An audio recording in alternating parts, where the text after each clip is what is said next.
Hey, true crime fanatics, this is Claire. And I'm Andy. You're tuned in to the Homicide Hobbies podcast, which is a podcast for people who love to hear about the horrendous crimes that people commit. Enjoy. You ready? For what? I'm ready to do my case. What do you have? So today we'll be in a place with a state flower of the apple blossom. Washington? Their state has a nickname of the Wolverine State, even though it's not known for being home to Wolverines. What? Need another one? Yeah. More specifically, the city we'll be visiting today has the proportionally largest Muslim population in the United States and the largest mosque in North America. In 2023, this city became the first Arab-majority city in the U.S., with 55% of its residents claiming to be Middle Eastern or North African ancestry in a 2023 census. New Mexico. Okay, last but not least, and I think this one will give it away, the birthplace of Henry Ford and home of Ford Motor Company. Michigan? Yeah, good job. More specifically, today we'll be in Dearborn, Michigan in 1991. Okay? Okay. The good old 90s. The tamer. I don't know where I was going with that. All right. So I'm letting you know now, this is going to be a fairly short case. So interject as many thoughts as I can have. Got it. Gregory Vincente Green was born December 10th, 1966, and was raised in a religious family. And other than that, he seems to have had no head injuries. It was a normal childhood for anything that you can find. Sans the bedwetting. Pretty much. By the time Gregory was in his early 20s, he'd met and fallen in love with a woman named Tanya Clayton. She did it. When Tanya met Gregory, she was a single mother of two. The pair got married pretty quickly. Shortly after their I-dos, Tanya found out she was pregnant with her and her new husband's first baby. However, the stressors of marrying into a ready-made family with another little person on the way seemed a bit overwhelming for Gregory, and his attitude and behaviors became, he flipped. Like a somersault? Sure did. Oh. Except he got stuck upside down. He went from being sweet and loving to drastically changing his behaviors. No, he didn't stretch first. Sure didn't. Tore hammy. So Gregory became controlling and violent, and he was extremely aggressive towards his wife. Tanya's two young children were absolutely terrified of Gregory because he was always hurting their mommy. Tanya realized she couldn't raise her kids in that kind of environment and that something needed to be done. So Tanya confided in her friend that she was planning to leave Gregory. Unfortunately, on July 14th, 1991, Gregory and Tanya were arguing in the kitchen of their Detroit home when Gregory snapped. In a fit of rage, he attacked his pregnant wife. He grabbed a steak knife from the kitchen and began brutally stabbing Tanya. He would viciously stab her 10 times in the neck, face, and chest. She was 6 months pregnant at the time of the vile assault. Both Tanya and the unborn child were murdered by the man who was supposed to love them unconditionally. Tanya's other two kids, who were 5 and 8, were hiding from Gregory in order to survive that brutal day. Now, after he viciously murdered his pregnant wife, Gregory picked up the phone and called 911 and told the dispatcher what he'd just done. She fell down several times. No, he said she pissed him off, so he stabbed her. Oh. Yeah. He didn't even try to lie about it. At least he was honest, I guess. Right? Does she live? No, she's dead. Her and the baby died. Police arrived to the residence, and Gregory calmly opened the door for the officers. He told them Tanya was dead on the floor in the kitchen, and the steak knife he used as his murder weapon was in the refrigerator. So I'm just going to say it. I was wrong. Tanya didn't do it. Yeah, you were definitely wrong. And if it isn't obvious, Gregory Green was arrested for murdering his wife. In 1992, when Gregory appeared in court, he decided to plead no contest to second-degree murder charges. That made me so mad. You know, with no contest, it's the way of saying, yeah, I'm guilty, but I have my reasons for my actions that I think excuse my behavior. But I know no matter what I say, you're going to be able to manipulate my actions to find me guilty. So to get a lesser charge, I'm going to go this route. Hold up. I don't think there's a whole lot of manipulation that needs to happen for them to say that he did it. But I thought no contest was more of a, there's a whole lot of evidence against you, so it doesn't really matter which way you go, that you're going to be found guilty. Right. Yeah. That is. It's essentially the same thing I'm saying is no matter what he says, it wasn't self-defense. It wasn't, you know what I mean? He did what he did, and nobody wants to hear his excuses. So, fine, no contest. Because he didn't say he's guilty. Right. He would be sentenced to 15 to 25 years in prison. And Gregory never once showed remorse for his fatal actions. And in fact, in my opinion, he did even worse, because even after he went to prison, he continued to just blame his wife, Tanya, for him having to murder her. What? Yeah, so he would sit there and say she just ticked him off. She wanted to divorce him, all because she was tired of his abuse, which just wasn't right in his opinion. And eventually Gregory would go up for parole, and with Gregory's family and his pastor that were writing letters to the parole board. So I realize if you love your family member, you don't want to see them locked away, especially if you're delusional enough to believe that deep, deep, deep, deep, deep down, It was the victim's fault? well, that they're a good person, Oh. or that somewhere even deep, deep, deep, deep, deep down, you believe they're sorry and they just don't know it yet. What? Yeah, that's what these letters were. I think if you plead no contest, you shouldn't be up for parole at all until you admit, or like show some sort of ownership for what you did. I'm glad you said that, because I had a question for you after that. Because on August 17th, 2005, his pastor and civil rights activist, 78-year-old Fred Harris, wrote several letters to the parole board on Gregory's behalf. And in one of his letters, Pastor Fred said, "Gregory and I were friends before this mishap," and he was incarcerated. Oh, that's disgusting. Right? He was a member of our church. I feel he's paid for his unfortunate lack of self-control and the damage he has caused as much as possible, and he is sorry. He killed 2 people. Well, I was like, mishap? He violently murdered his pregnant wife. That's not a mishap. Yeah, that's not a whoopsie.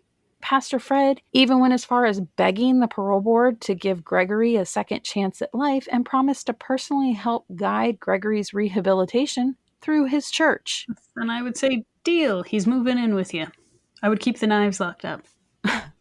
While I find it all disgusting, okay, I get it. He absolutely hated his wife and stabbed her. But what about the kids? He doesn't even have remorse for taking their mom away from them. Or their sibling. Right. He's not sorry for any of his actions. And then Gregory's parents turned around and wrote a letter to the parole board in November of 2006 saying, "We believe Gregory's very sorry for what he did.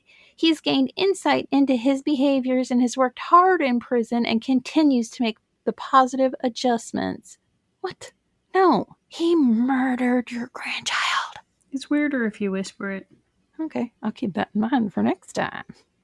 The following year, Pastor Fred again wrote a letter on behalf of Gregory, and he said, "I've noticed a great deal of growth, and his understanding has matured quite a bit, as well as his processing skills.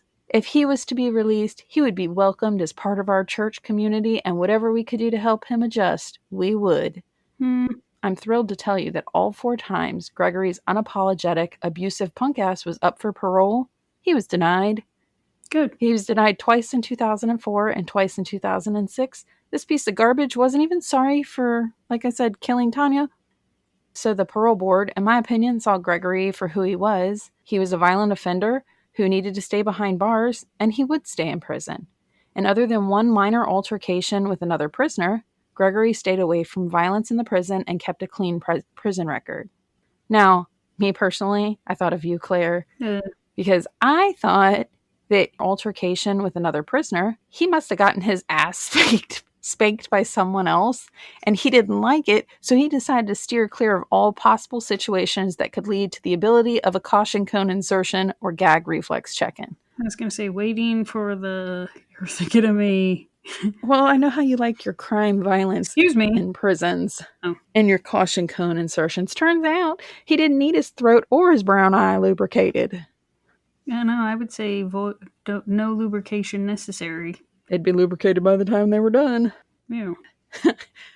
So the parole board made a note in his file saying that during the parole board interview, Gregory demonstrated little emotion or remorse over his horrendous crime.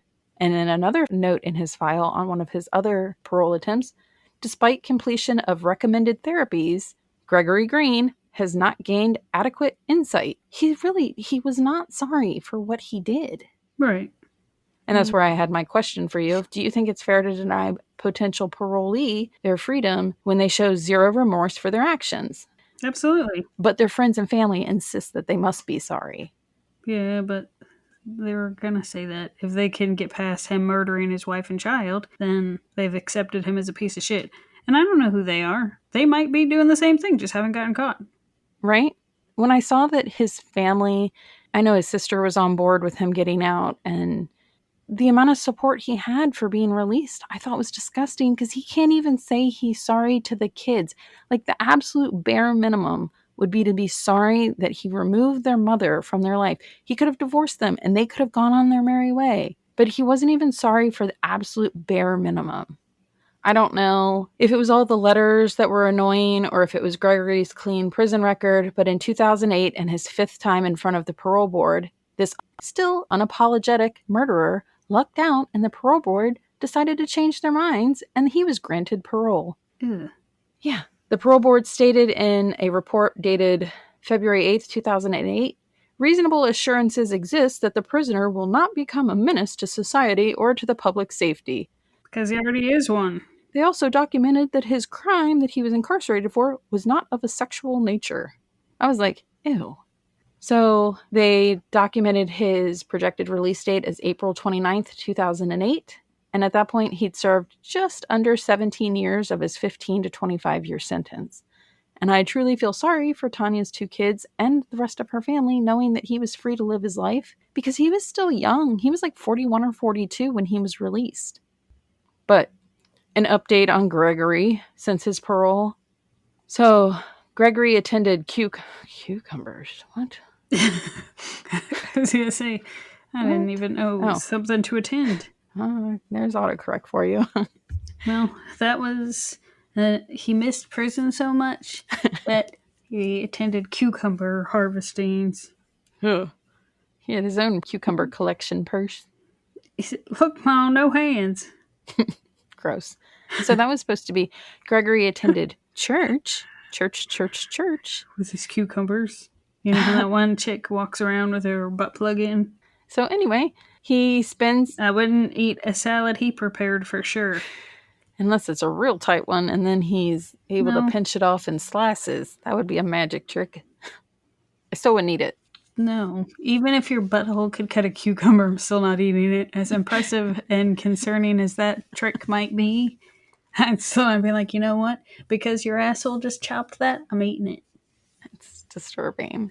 Yeah, you are. It's not me. He's the one cutting cucumbers with his asshole. You literally said, unless he cut it with his asshole. I feel like it'd be entertaining, yes. I specifically said I still wouldn't eat it. No, ma'am. What I said was I wouldn't eat any salad he prepared. And you said, unless he cut it with his asshole. So that literally means you would have eaten it if he cut it with his asshole. I said I still wouldn't eat it. It's recorded. You can listen to it on your own. I will when I edit. Anyway. Yeah, and when you're horrified because you'd eat somebody's ass salad. Is that why it came out as tossing a salad? You know, you can mull that one over while you're eating your turd cucumbers. I said I wouldn't eat turd cucumbers. Anyway, so not. Gregory attended church, and he spent quality time with his friends and family when he got out. And his garden. And he appeared to be he went for a zucchini because they get bigger. Gregory appears to be the very definition of rehabilitated, and everybody was really proud of how far Gregory came. That's not where I thought you were going with that. He even began dating. In 2010, Gregory would eventually fall in love with his pal, Pastor Fred's daughter, Faith. Oh, definitely wasn't where I thought you were going. Doing this case made me do some self-reflection, and I came to grips with the reality of I'm not a very forgiving person. Like, I mean, I guess I can forgive, but I don't forget, so I guess that's not truly forgiving. But just like Gregory's first marriage to Tanya, Pastor Fred's daughter, Faith, had 2 kids that she brought to the relationship with Gregory. Faith had a son named Chadney Allen Jr., and her daughter was Kara Allen. And on December 18th, 2010, Pastor Fred had so much faith in Gregory's rehabilitation, he gave his blessing for his daughter Faith to marry Gregory. Ooh. And over the next few years, Gregory and Faith welcomed 2 daughters back to back. They had Coy and Kaylee Green. And Pastor Fred was right. Gregory was rehabilitated from his wife-abusing murderer ways to church-going husband and stepfather. Did he not like his daughter? I mean, just curious, because it seemed like high stakes.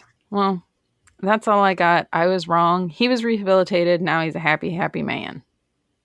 That's seriously your case? Yeah. That's it? Yeah. He didn't murder anyone else?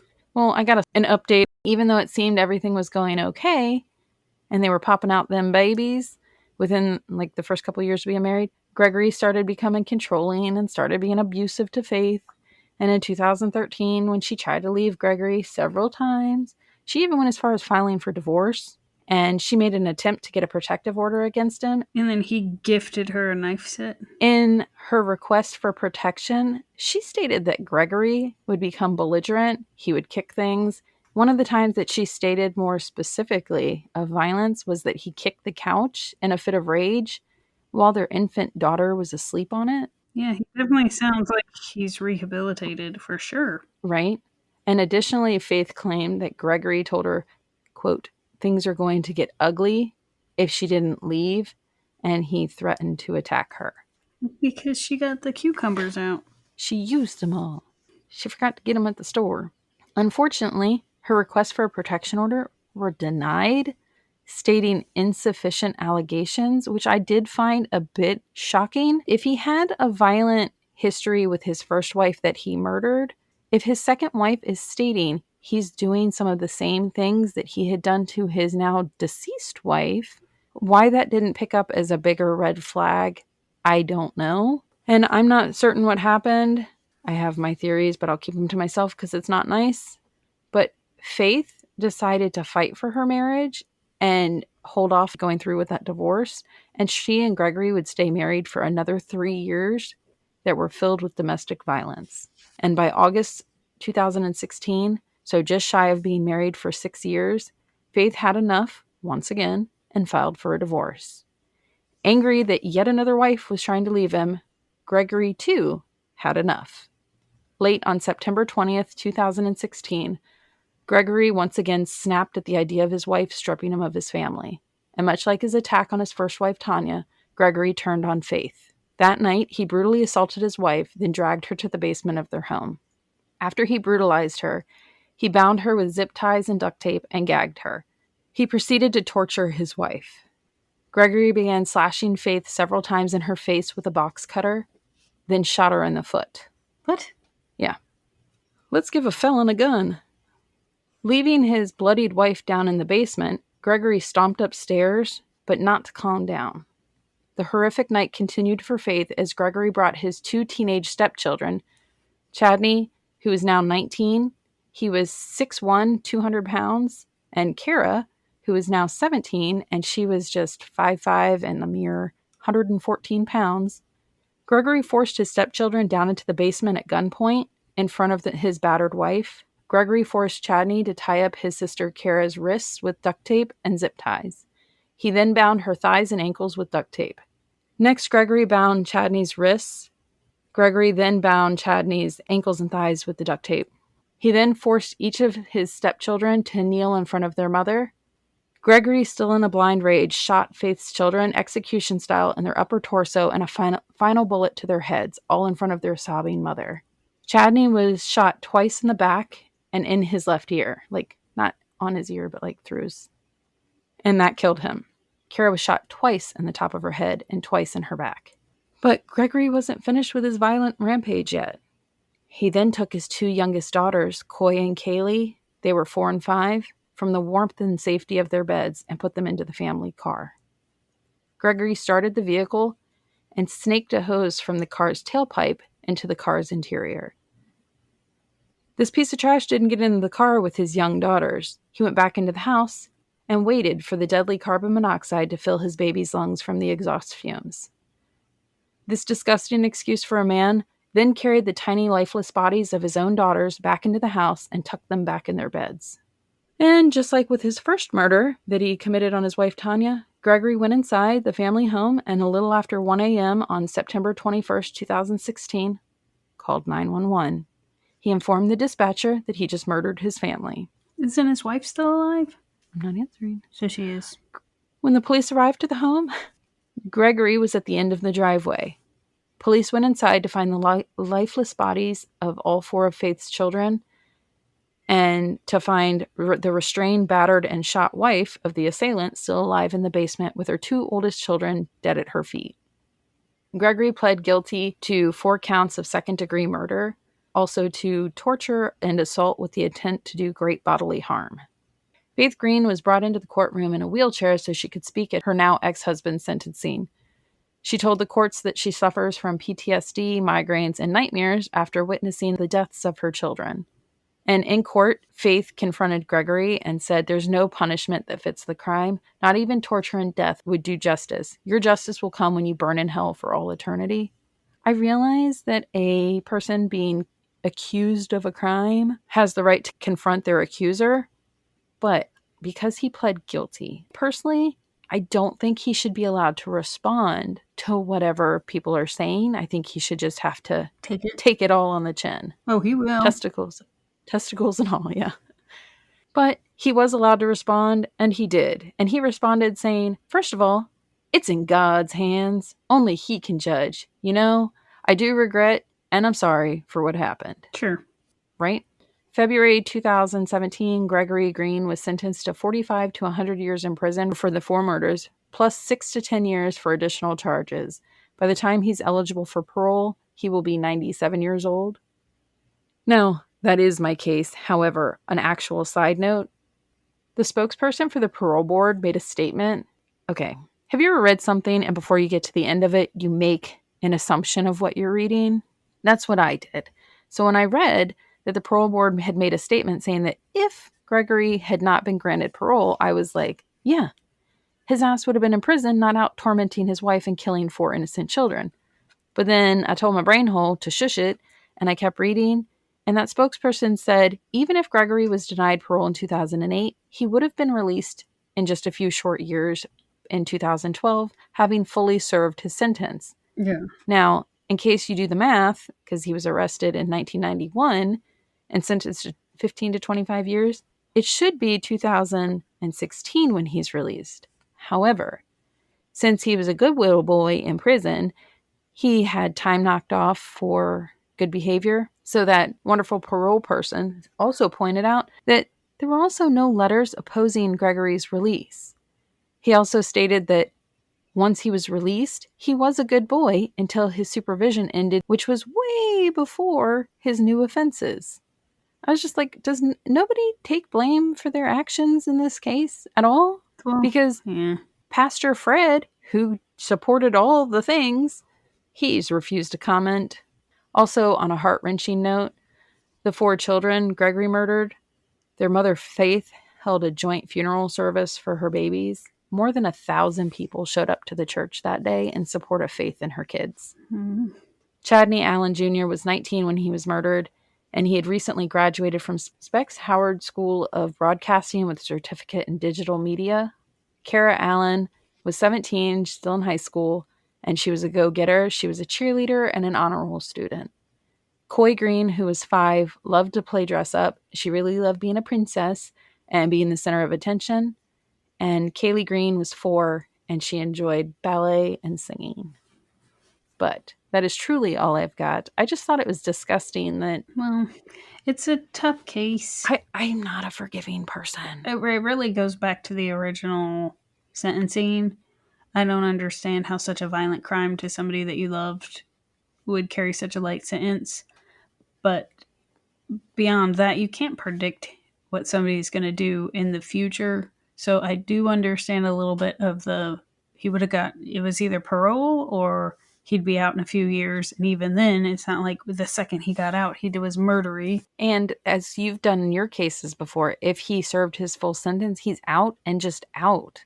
At least if they let him out on parole, they can keep an eye on him. But even still, what he did was after he was off of parole anyway. Yeah. So it's not so much a parole issue, and it's not like he broke anything during that period that would have sent him right back to jail. And again, all he would have done was finish out his sentence anyway. So I think the real problem is he got way too light of a punishment for something that he wasn't owning up to. That's what I think. I think there needs to be an amendment of, if dude, they specifically said he did the therapies they thought would rehabilitate, and he was not sorry still. So I'm going to say, I'm going to go back to our childhood, and I realize there might be holes punched in this one, but I remember sitting in timeout and having to sit there until I was ready to say I was sorry. And even if I tried to do a fake apology, it was just like, you're still not truly sorry. Go back and still think about what you've done kind of methods. I don't think his sentence should have started as light as it was until he was a real extra sorry. But then again, how do you keep your psychopaths from saying they're sorry, sounding like they're sorry, but they're really not sorry? That's why I said I realize that doesn't really work. But I don't see how, if you never are sorry or anything, how can you have such a light sentence? Put all that to the side. I don't understand, and I realize these people are still alive, and my condolences for Faith, but I don't understand that Pastor Fred supporting his release and him marrying his daughter, because the guy's not Mm, sorry. yeah, but we don't know what version of events he concocted to get somebody on his side, and that could be. No, that's where I said this case made me do some self-reflection of, I love my kids, but if one of them did the murdering, no. No, but I'm just saying that he could have said why he was in jail or that he was responsible for the death of his. It could have been like a some version that didn't make him seem like the asshole he was, and I could see where you would believe it if you're not getting a full, like a life sentence level of punishment. It seems like it couldn't have been that bad if they're going to let him out. And then also the religious side of he's going to the prison to help people. It kind of sounds a little No, hypocritical. no. He knew Pastor Fred from before. He attended Fred's church before he committed his murder. So Fred wasn't going to the church to help rehabilitate anybody. Fine. He knew Gregory. Even the religious aspect of forgiving and second chances. He's a pastor, Andrea. They can't hold grudges. But I get that, but I still wouldn't condone my daughter marrying somebody that was known to be a wife abusing murderer. I still wouldn't. If my girls come home with a guy that's been convicted of murdering his pregnant wife in any way, You really shouldn't put that out there. well, I'm not going to support that shit. I will be the one going on record saying, you can do better. Your oldest is now downloading an app of married and on parole. Yeah, it's called Tinder. Ew. Yeah, I saw he downloaded that the other day. I was like, ugh. Hold up. I told him, no glove, no love. For the love of God, I'm not ready to be a grandmother. I was talking about the girls. Oh, I was talking So about I was sitting here going, she what? the one that just joined the army. You just said your girls. Yeah, I was talking about my children in general. He doesn't need Tinder. Yeah, it's called the army uniform. You're going to be a grandmother all too You. soon. You're going to be a great aunt. I already am.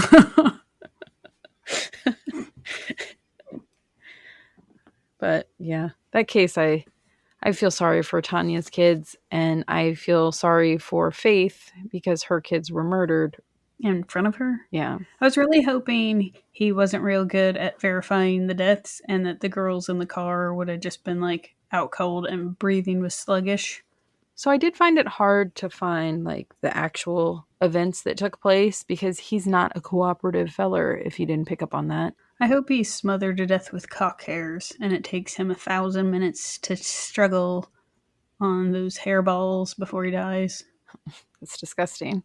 But with the events and how it unfolded, obviously the first thing was he beat the shit out of his wife and tied her up in the basement and shot her in the foot so she couldn't try to like wiggle her way to escape. But I read several articles when he was still awaiting trial where they were very contradictory. Some of them said that he put the girls in the car and just let the fumes do their thing and then went back in the house and killed his other two stepchildren. and then went back out to see if his girls were dead yet. And then other ones said that the girls were asleep in their bed. Even if they woke up, they're not going to be able to fight their daddy off. So he waited to deal with them till last. I don't know which order of the murdering of his kids that he did. It doesn't really matter. Yeah, it's all disgusting, and I guess at least the little girls didn't know they were being killed, so at least they didn't have a scary death. Yeah. Since we're doing this whole new silver lining bullshit. But that's truly all I've got. Well, thanks for that. You're welcome. Thank you for listening to Homicide Hobbies. I'm Claire. I'm Andy. Follow us each week to get your fix of the atrocities that occur in true crime. And don't forget to tell people about us and rate us if you like us. But don't rate us if you didn't. Just change the channel.